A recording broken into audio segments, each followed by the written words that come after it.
Hari Om. Hari Om.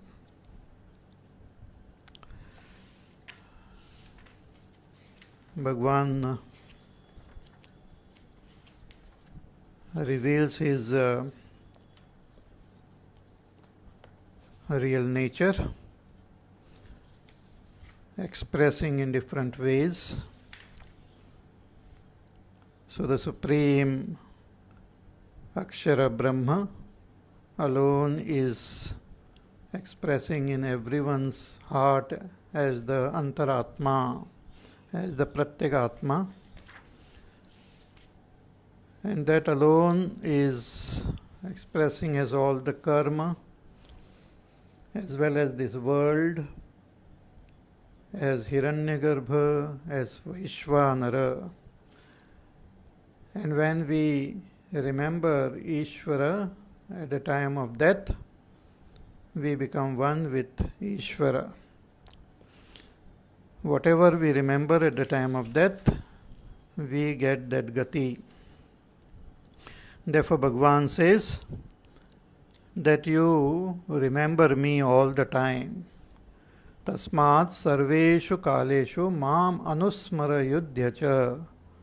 You always remember me, and then you do your duties, dedicating your mind, your intellect to me. When you keep on remembering me, when you depart from this world, you will attain me. There is no doubt about it. Bhagavan says one should do this abhyasa yoga. So when we constantly practice remembering Ishvara, doing upasana of Ishvara with a single pointed attention, chetasa na anyagamina, with mind not wandering anywhere else, then when we leave this world, we will attain that Parama Purusha. Paramam Purusham Divyam Yati Parthanu Chintayan. Through this constant chintan of Ishvara, we will attain that Param Purusha, who is expressing through this Surya. We will attain that Parama Purusha. So this remembering Ishvara is a very important sadhana. Ishvara Smaranam, Ishvara Dhyan, Ishvara Upasana, Ishvara Puja, Naam Smaran. So with various this sadhana, when we tune ourselves to Ishvara, and when we depart from this world, we will attain that Ishvara. So what is that nature of that Ishvara is revealed now in the following verse number 9. So let us chant that verse. Okay. Kavim Puranam Anushasitaram Anoraniyan Samanusmaredyah Sarvasya Dhataram Achintya Rupam Aditya Varnam Tamasa Parastat.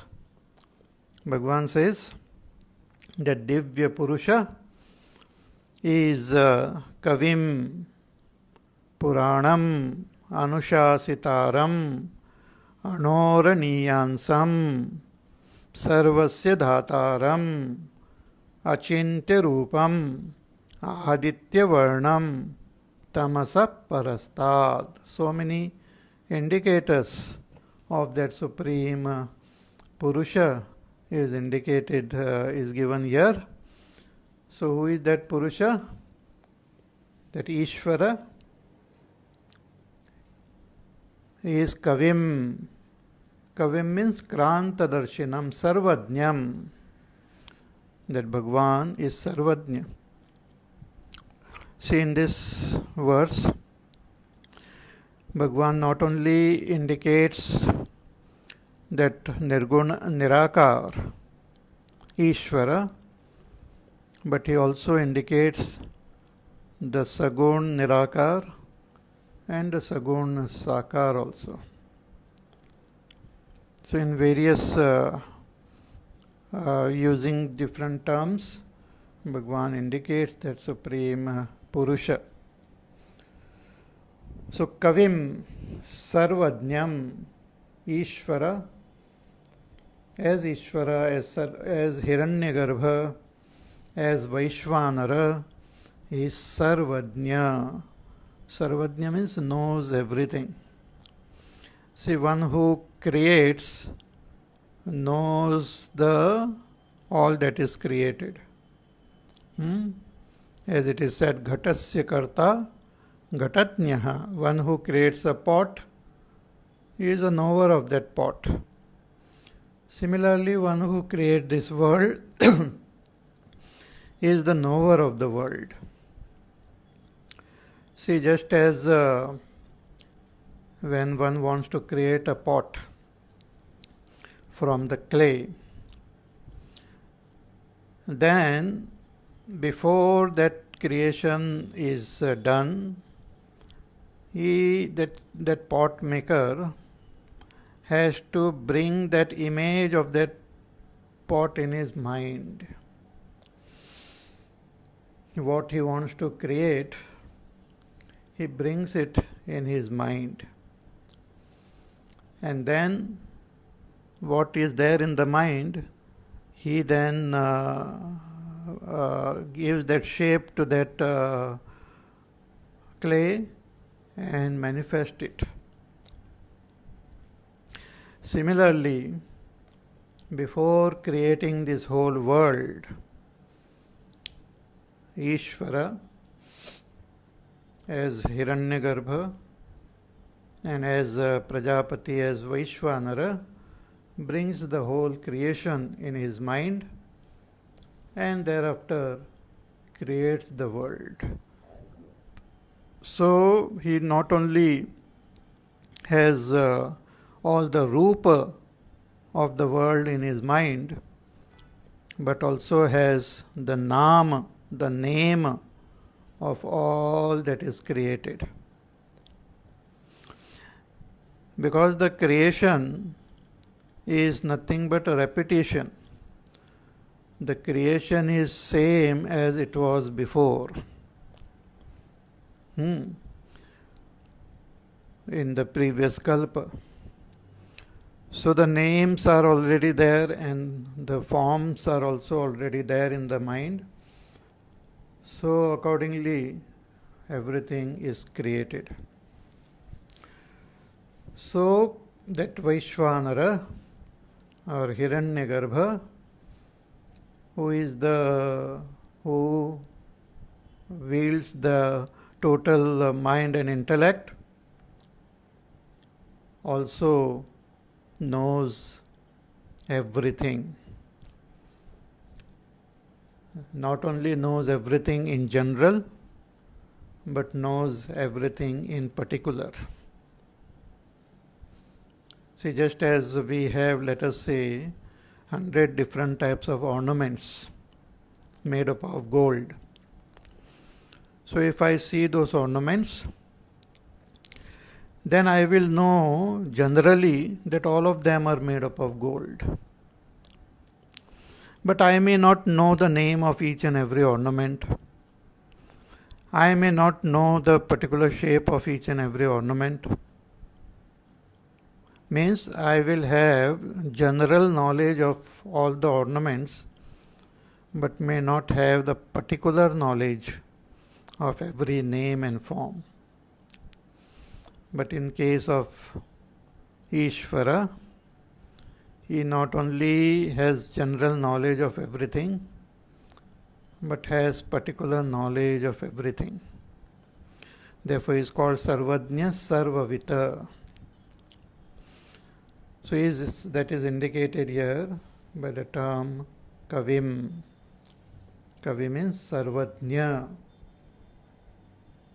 So Ishvara हिरण्यगर्भ और वैश्वानर is Sarvajna. Then Puranam.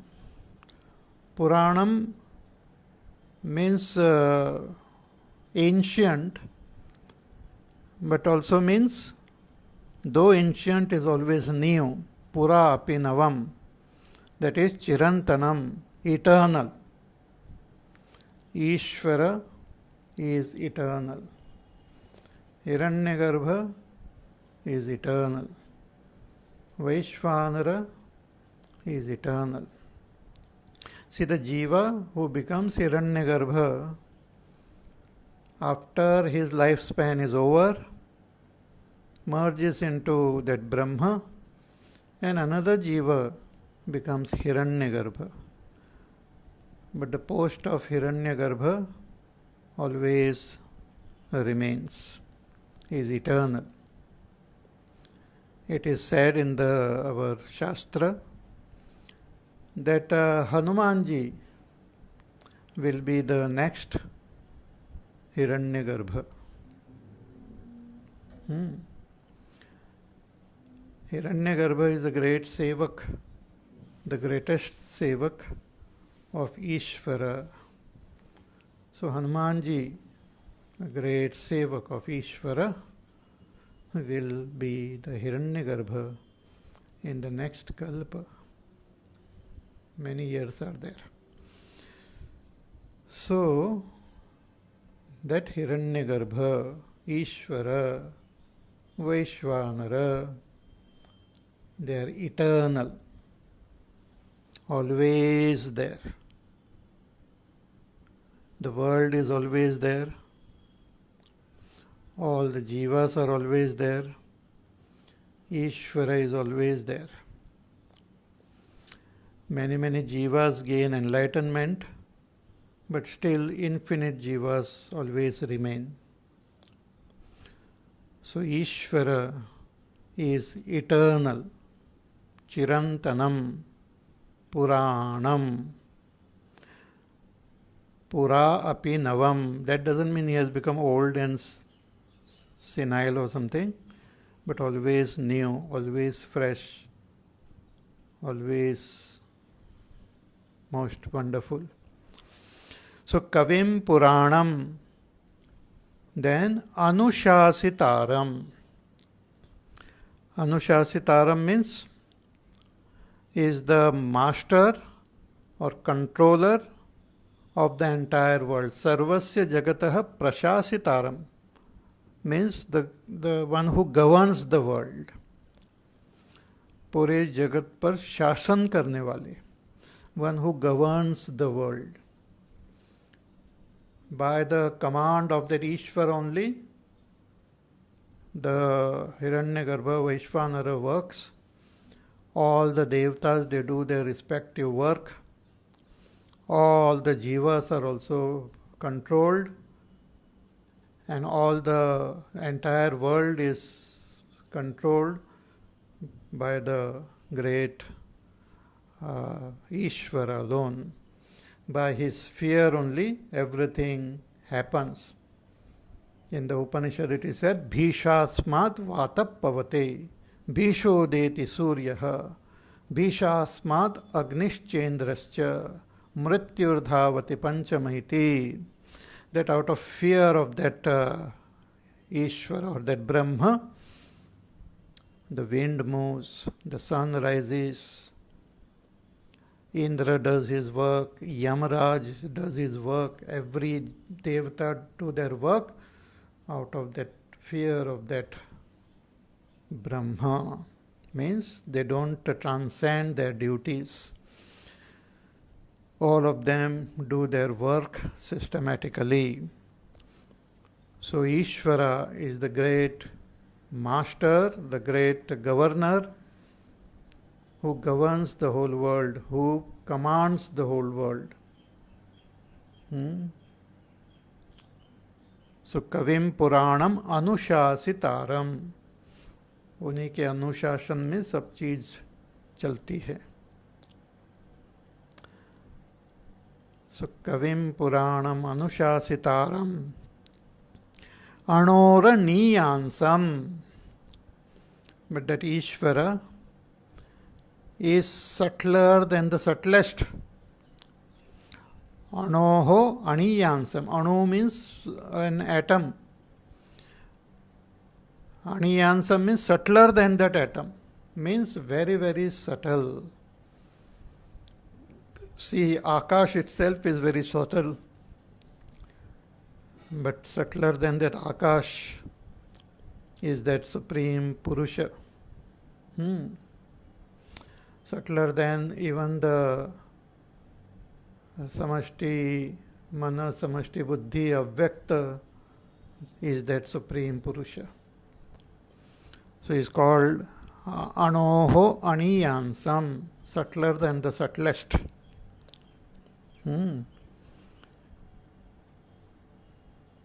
Sarvasya Dhataram.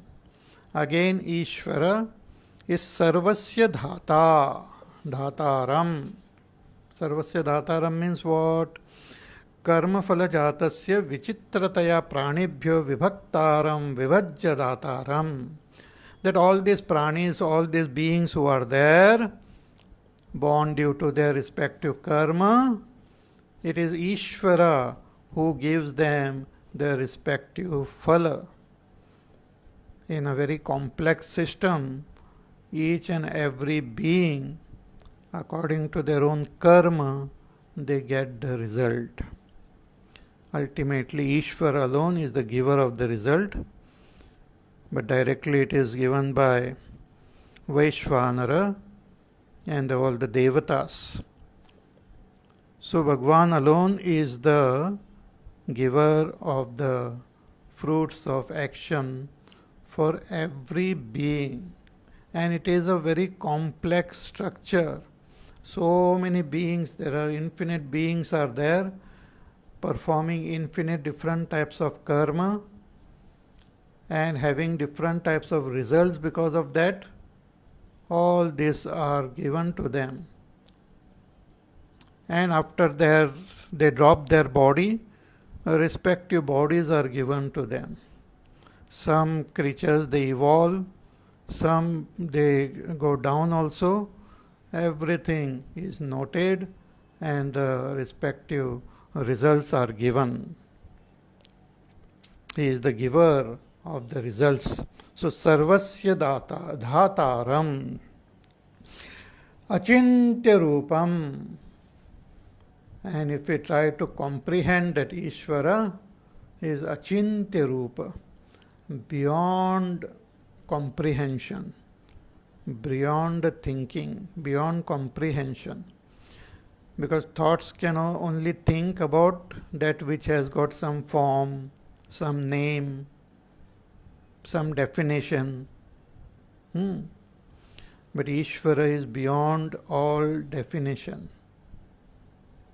Cannot be captured with any thoughts or any idea, any concept. Is very subtle, though existing, but cannot be grasped. Shankaracharya ji writes, Asya Rupam Niyatam Vidyamanam. The Rupa of Bhagwan is there, he is present. But Kenachit Chintayitum Shakyate, na Kenachit Chintayitum Shakyate, but nobody can comprehend, nobody can grasp the supreme nature of Ishvara in his totality. He is too vast. Just like the space is so vast, it is infinite. We cannot grasp it. But space is also gross compared to the nature of Ishvara. Ishvara is subtler than space, difficult to comprehend. Achintya Rupam. Aditya Varnam is of the nature of light, like the sun. Adityasya nitya chaitanya prakashaha. Varnaha yasya tam aditya varnam. Because Bhagwan is Nitya Chaitanya. He is always consciousness, pure, that supreme consciousness, never become unconscious. Always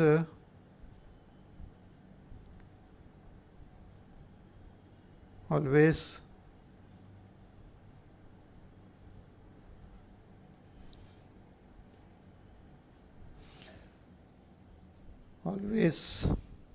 what you call of the nature of Chaitanya. Therefore is called Aditya Varnam, of the nature of Aditya, like the Aditya, like the sun. The sun is always bright and brilliant. When the clouds are there, we might not see the sun. Or at night, we don't see the sun, but sun is present all the time and it is always bright and brilliant. Similarly, Ishvara also is always present and always of the nature of the Supreme Chaitanya. Tamasa parastad. Also, he is beyond tamas, beyond all darkness, beyond even darkness of ajnana. Just as the sun is, there is no darkness in the sun, and darkness cannot come in front of the sun. If you ask the sun what is darkness, the sun says, I don't know. Sun, there is no darkness in sun. So this darkness is like ignorance. There is no ignorance in that Supreme Ishvara. Ishvara is not ignorant. His Shakti is that Maya. Maya is not avidya. Maya is not ignorance. So tamasa parastad, beyond tamas. Anusmaredyaha. Bhagavan says, one who remembers this. Anusmaredyaha. One who remembers, one who constantly does chintan of this Ishvara, Anusmaran. Constantly, when we do the chintan of Ishvara in this way, then at the time of death, when we drop this body, we attain that Ishvara. So, Kavim Puranam Anushasitaram Anoraniyansam Anusmaredyaha Sarvasya Dhataram Achintya Rupam Aditya Varnam Tamasa Parastad. So, one has to shift one attention toward this Ishvara constantly. But then it becomes difficult for many to contemplate on Ishvara, his Nirguna, Nirakar, Swarupa, to contemplate, to meditate. It's very difficult. Then we can meditate on Ishvara as Saguna, Nirakar, that is as Hiranyagarbha, or as Saguna Sakar, that is Vaishvanara. One can meditate Ishvara taking some pratika,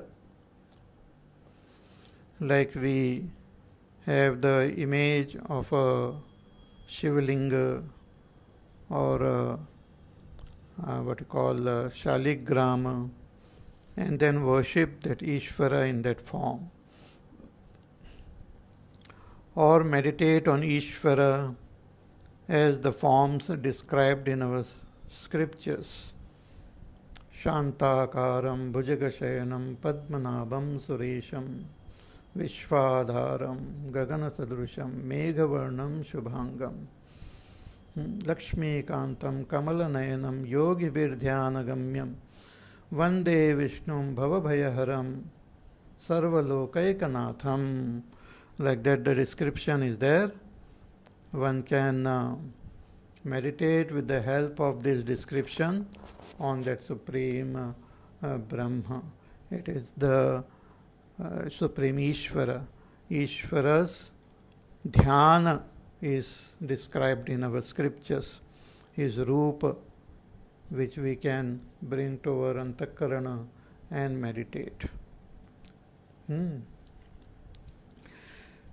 But then there is also different types of upasanas which will help us to meditate on Ishvara.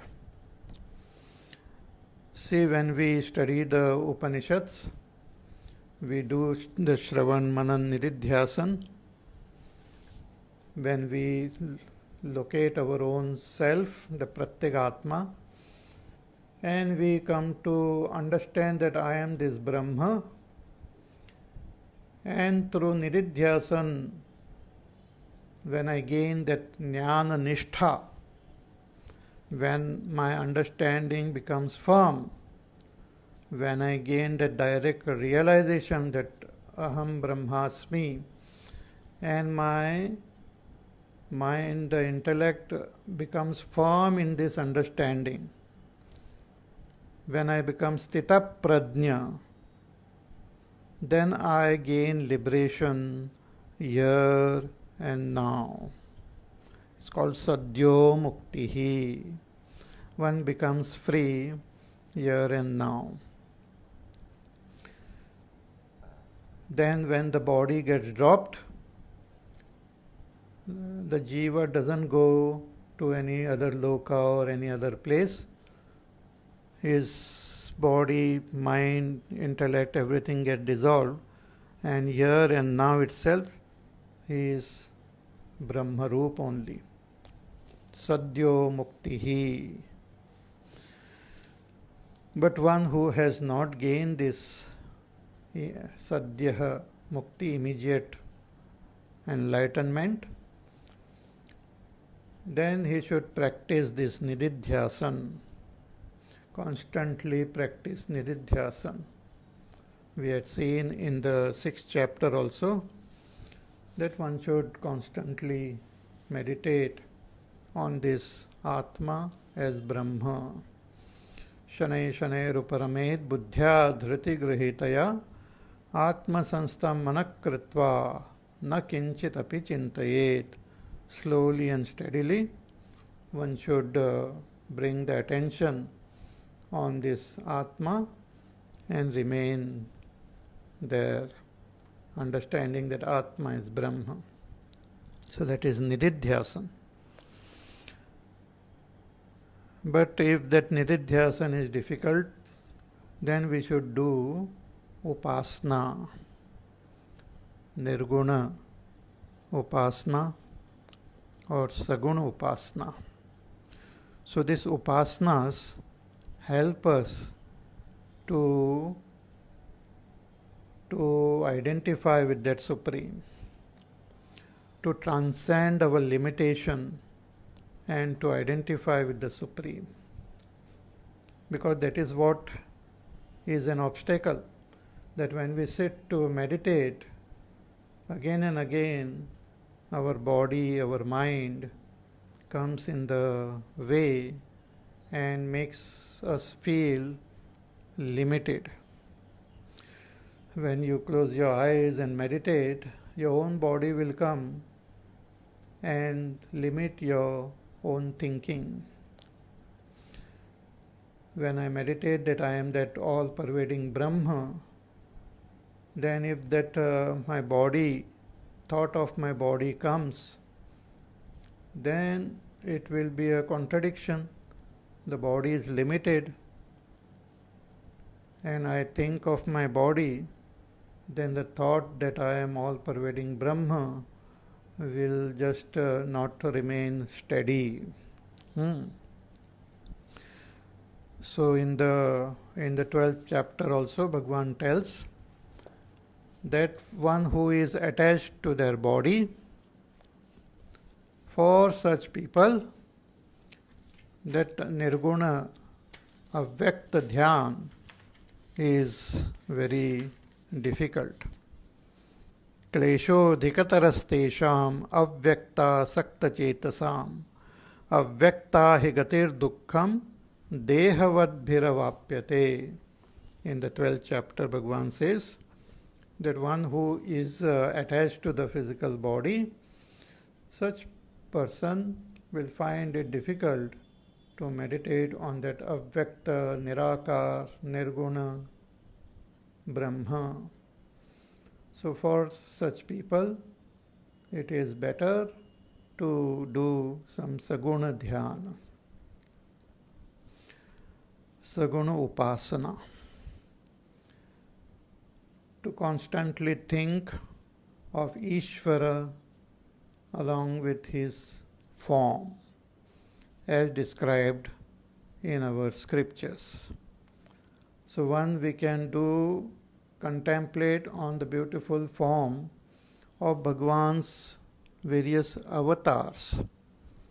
One can meditate on the beautiful form of, let us say, Sri Ram.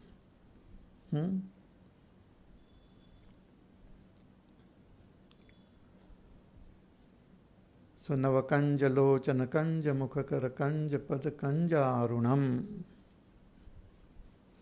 So his beautiful form, like a beautiful lotus, every limb is beautiful. So one can meditate on the form of Bhagwan's avatar as Sri Ram or as Krishna.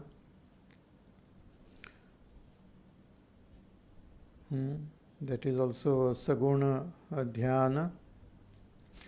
Or one can meditate on Bhagwan as Mahavishnu or as Mahadeva, as Shiva.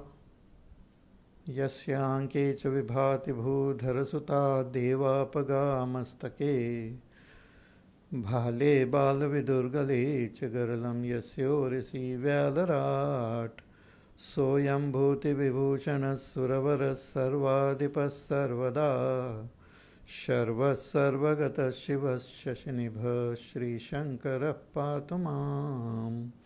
The beautiful form of Shiva, one can meditate, and as we meditate, our mind starts becoming more and more pure, and we are able to then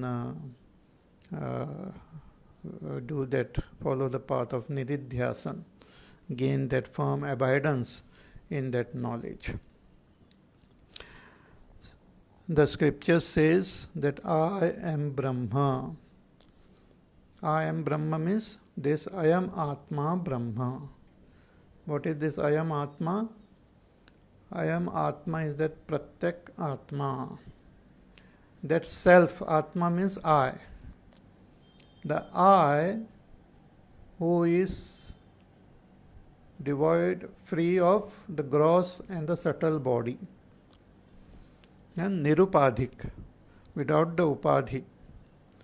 Without the upadhi of gross and the subtle body, that Shuddha I is that Pratyak Atma. That I is experienced in our deep sleep, because in deep sleep I get separated from my gross body and the subtle body. In my dream I get separated from my gross body. In my waking I am attached to the gross body, subtle body, and my ignorance is also there. So that I, which is called the Pratyak Atma, the innermost self, that I is Brahma. the Nirgun Nirakar Brahma, which is also this whole world, which is Hiranyagarbha, Vaishvanara, that Brahma is my own self. That is the ultimate knowledge given in our Vedas, in our Upanishad.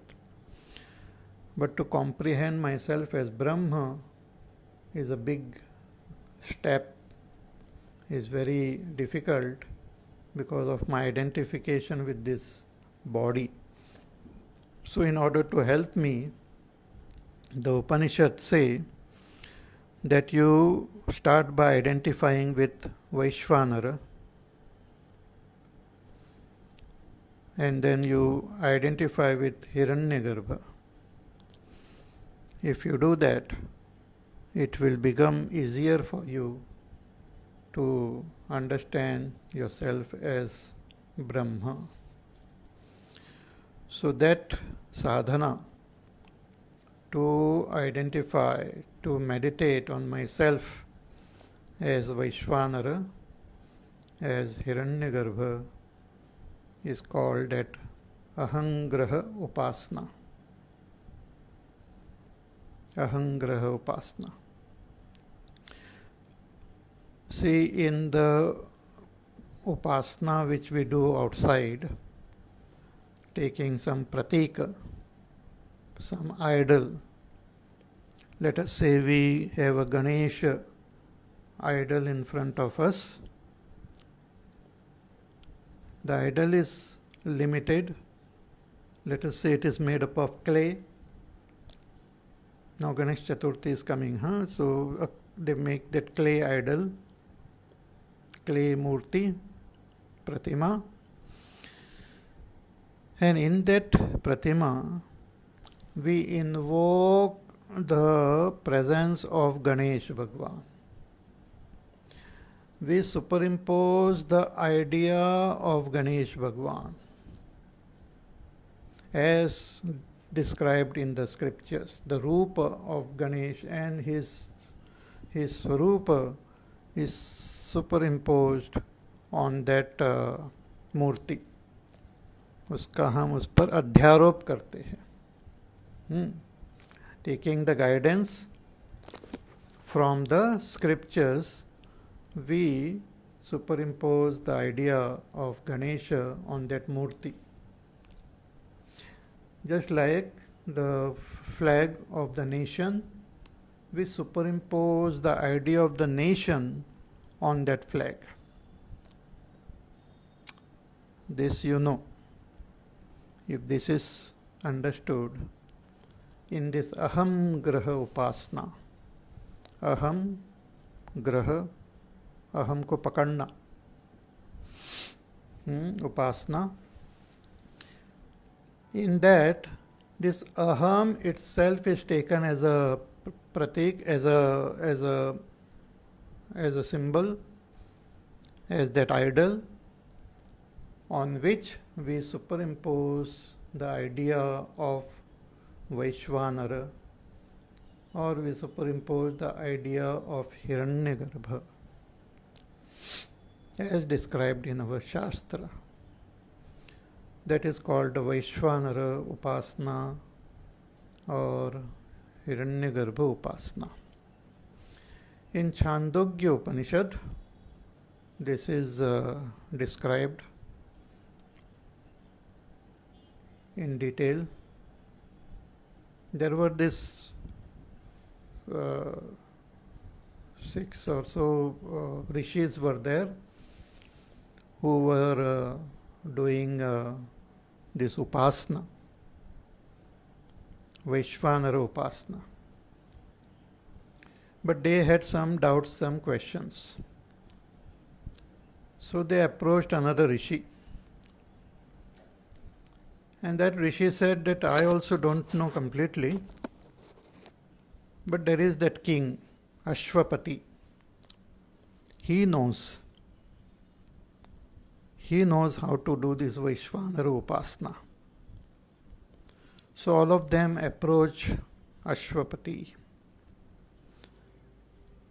and they request him that please teach us this Vaishvanara Upasana. So he asks them that first tell me, you said you are already doing, so first tell me how you are doing it. So the one Rishi said that I consider Vaishvanara as the outer space, as the Deolok, as the Dev, the heavens. The heavens is that which is beyond our galaxy. The entire cosmos with billions of galaxies is like is what is called the Dev, heaven. So that Rishi said, I meditate on Vaishvanara as that heaven. So Ashwapati said that that is not proper. That is not complete. That Dev is only the head of Vaishvanara. If you only meditate on his head, neglecting his other parts, that will be not proper. It will have a contrary effect. So in this way there is a dialogue, and finally the King Ashwapati, he tells that you have to meditate on that Vaishvanara with his head as the Deolok, his eyes as Surya, and the Vayu, the air which is there, as his prana, as his breath.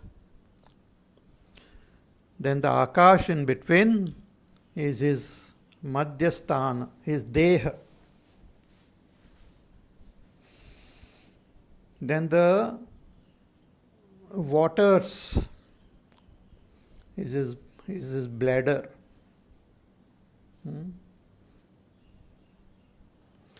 And the Prithvi is his feet.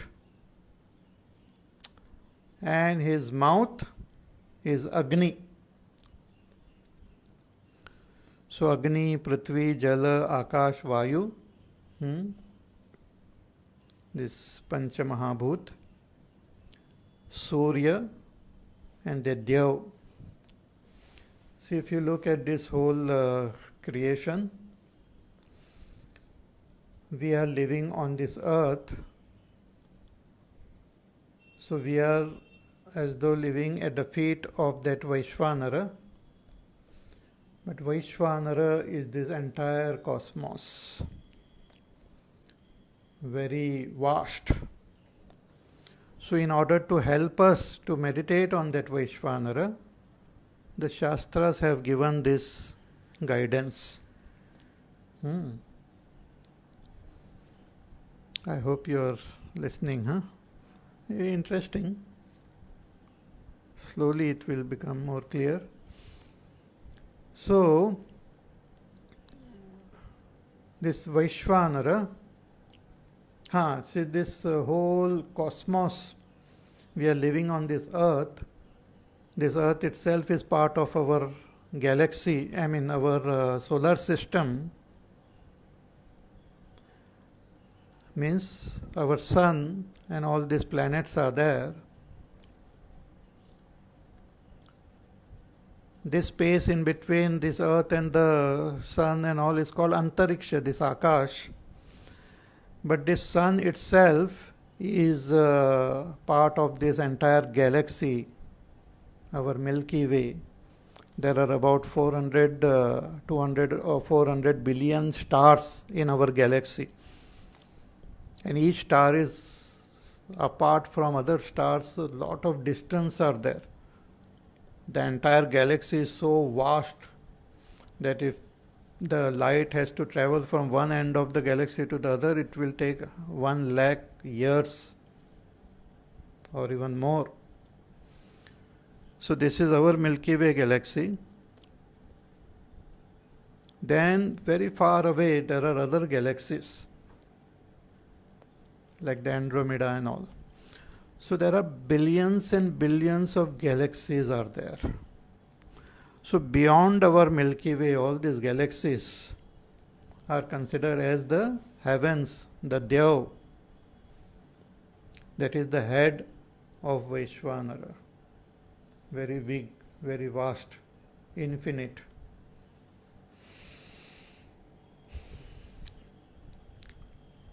But then from here, when we look at the sun which gives us light and heat, and because of the presence of that sun, we can see everything. The light is required for us to see. But that light itself, the Surya itself, is indicated in our scripture as the eyes of that Vaishvanara. उनकी आंखें हैं सूर्य. Then we come closer to the earth. The Vayu which is there moving all around us, the what you call the air which is moving, which is through which we breathe, which keeps on moving everywhere, very powerful. That wind, that air, that Vayu is the prana of that Vaishvanara. He is breathing. When the Vayu is moving, you should know that Vaishvanara is breathing. Sometimes he holds his breath, sometimes he breathes very heavily. Breath of Vaishvanara, pranas of Vaishvanara. Then that Akash in between, the space in between the sun and this earth, is the Madhya Bhag of that Vaishvanara, the body of Vaishvanara. Then the waters which are there on earth, all the oceans, the waters in the oceans are salty. Water in our eyes are also salty. Our urine is also salty. So these waters are indicated as the bladder or the kidney or bladder of Vaishvanara. Prithvi, the earth, is indicated as the feet of Vaishvanara. So all of us are living on the feet of Vaishvanara. Therefore, whatever karma we are doing, it is like Bhagwan's Pada Puja only. We are doing the seva of Bhagwan's Pada Seva. Doing his Charana Vandana, Pada Seva. And the fire which is there is like the mouth of that Vaishvanara. Just like fire consumes everything, the mouth also consumes everything. Bhagwan showed this Virat Roop to Arjuna, where he saw a lot of the soldiers and great warriors and all entering the mouth of Bhagwan. So this is the description of Vaishvanara. So what we have to do?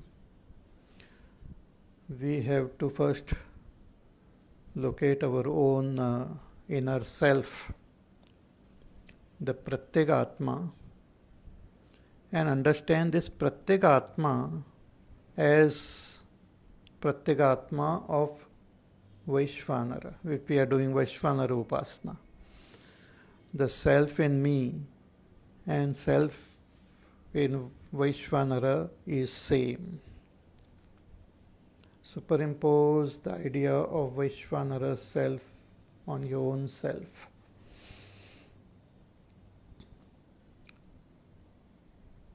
then all the limbs which we have to superimpose the limbs of Vaishvanara on ourselves. Our own head is Vaishvanara's head, which is the outer space with billions of galaxies. Our eyes, Vaishvanara's eye, is the sun. So meditate on the sun as your eyes. Meditate on the outer space, all the galaxies as your head, the sun as the eyes, then the breathing which is happening, all the vayu which is moving is your pranas, the waters which are there within is the, the bladder. The akash in between is the body. Prithvi is the feet. The fire is the mouth. So in this way, we have to expand our own vision of ourself. Means on us we have to superimpose the idea of Vaishvanara. Just like on a small murti, we superimpose the idea of Ganesh Bhagwan. Or on a small flag, we superimpose the idea of the nation. See, the flag is chosen by whatever people, finally it is chosen. The flag, we have the Tiranga Janda, whatever be their symbolic significance. But that flag alone is taken as a symbol of the nation. We superimpose the idea of the nation on that flag. Similarly, on ourself, means on the Pratyagatma and our own body, we have to superimpose the idea of Vaishvanara as described in the Shastra. So when we do this upasana, this Vaishvanara upasana, for a long time, continuously, then our identification with this limited body gets dropped. Our identification with our own limited mind, intellect, ego gets dropped. Our identification with ourself as karta, bhokta, jnata gets dropped. One comes to feel more and more connected with Vaishvanara, that is Ishvara only. So when one does this Vaishvanara upasana, when one's mind becomes absolutely steady and focused in the understanding and identification with this Vaishvanara, and with that, when we drop this body, then we attain that Vaishvanara. We attain Ishvara, Saguna, Sakar, Roop of Ishvara is attained by us. We come closer to moksha.